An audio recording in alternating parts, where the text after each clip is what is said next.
Assalamualaikum warahmatullahi wabarakatuh. We are from Romantic Literature in class. Now we are going to introduce ourselves. My name is Fanda Novela. My name is Vani, Dyah. My name is Elyssa, salsabilla, and in this video we are going to talk about Emily Dickinson's poem. The title is Stanza is the Sweetest. Let's check this out and enjoy our video. Okay, for the first, I would like to tell you about the biography of Emily Dickinson. So, Emily Dickinson was born on December 10 and 1830 in Amherst, Massachusetts, and she studied in Amherst Academy for 7 years and attended Mount Holyoke Female Seminary for a year. And Dickinson was the middle child of her family. Dickinson grew up in moderate privilege and with strong local and religious attachment. Dickinson's parents were strict that Dickinson so close to her siblings, Austin and Lavinia. The most interesting thing is that both Emily and Lavinia did not marry. And there are many speculations of why they did not marry, but the real reason remains unknown. And Dickinson began her writing since she was a teenager. Her early influence include Leonard Humphrey, principal of Amherst Academy, and a family friend named Benjamin Franklin Newton, who sent Dickinson a book of poetry by Ralph Waldo Emerson. And in 1855, Dickinson ventures outside of Amherst as far as Philadelphia and Pennsylvania. There she befriended a minister named Charles Wordsworth, who would also become a beloved correspondent. Dickinson died of kidney disease in Amherst, Massachusetts on May 15, 1886 at the age of 55. And after her sister's death, Lavinia Dickinson discovered hundreds of poems that Emily had made over the years, and the first volume of these works was published in 1890. A full compilation, the poem of Emily Dickinson, wasn't published until 1955, though previous publication had been released. Next is I would like to tell you about the first stanza on success is counted sweetest. So, success is counted sweetest by those who never succeed. To comprehend a nectar requires source meat. And the meaning is this poem, basically, the person must fail to have something in order to truly understand its worth. And there is rationalization in this concept, in that people who have things they need without question may often take those things for granted, and which would indicate that they do not appreciate those elements on a higher level. This is rational if a person considers something as simple as water.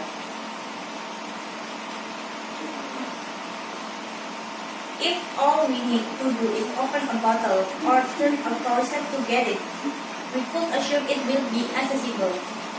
If a person were lost in a desert, however, that same water would be escalated inward so that it would potentially be at its sweetest value. And for the last two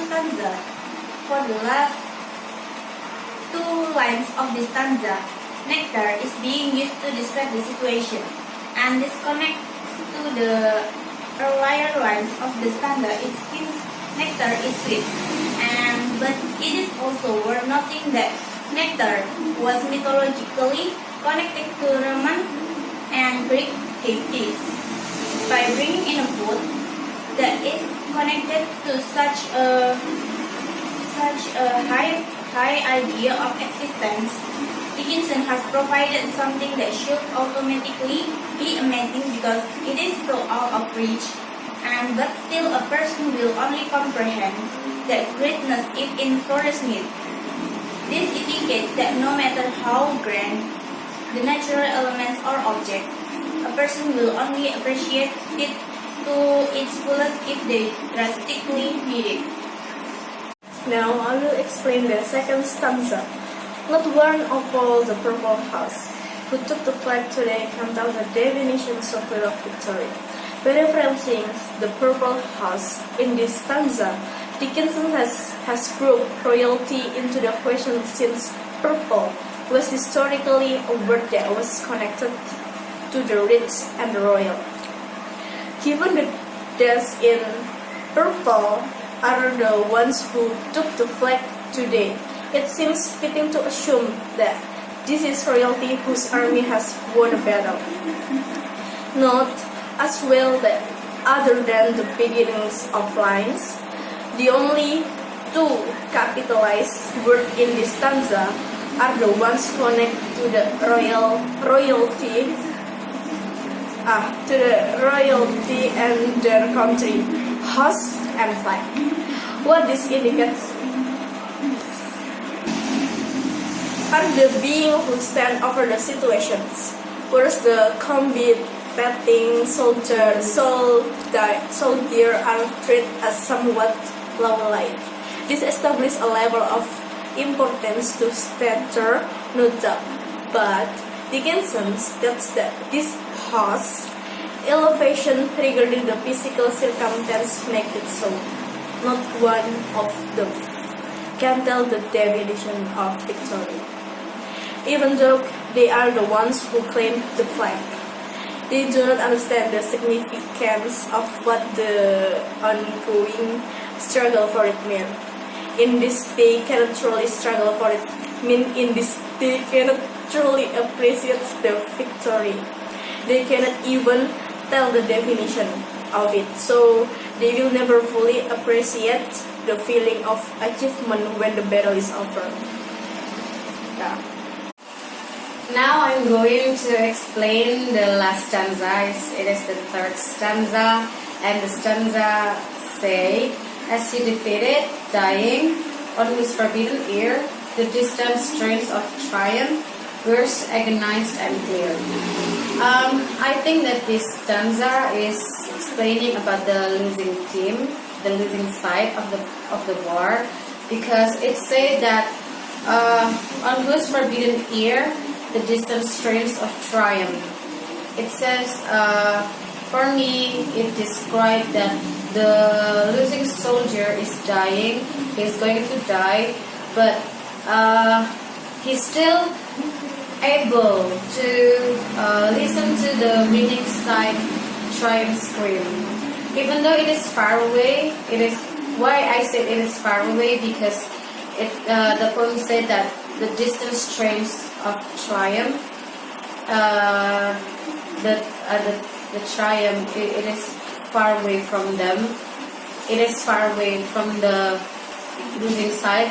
It can be literal meaning or like the distant strains of triumph itu seperti maknanya itu bisa jadi literal ataupun diumpamakan. Jadi bisa jadi posisinya losing team sama winning team itu memang jauh. Jadi kemenangan yang didengar oleh tim yang kalah, kubu yang kalah itu dari kejauhan.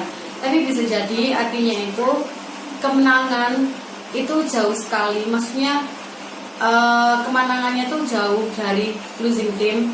Bukannya menang, mereka tuh malah kalah.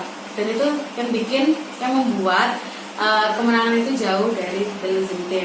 Nah, kenapa itu dijelaskannya itu forbidden ear? Karena kalau misalnya seseorang mengalami suatu kekalahan, pastinya dia pasti akan merasa sedih, menderita. Apalagi di sini menggambarkan tentang peperangan. Nah, yang pihak yang kalah ini, kubu yang kalah, saat mendengarkan kemenangan dari pihak yang menang, pastinya dia merasa menderita, merasa sedih, marah karena dia kalah. Makanya itu the distant strains of triumph ini jelas itu sorak-soranya orang pihak yang menang itu terlarang untuk pihak yang kalah, karena itu bisa membuat mereka menjadi marah, kecewa karena mereka sudah berjuang tapi akhirnya malah kalah. Nah, burst agonized and clear itu maksudnya meskipun kemenangannya itu jauh dari pihak yang kalah, tapi teriakan-teriakan mereka, sorak-sorai mereka itu masih terdengar jelas sekali di telinganya pihak yang kalah, meskipun jaraknya itu jauh. Okay, that's all from us. Hope this video is useful for all of you. Do not forget to like and comment the video. And subscribe. And thank you for watching. Assalamualaikum warahmatullahi Warahmatullahi wabarakatuh.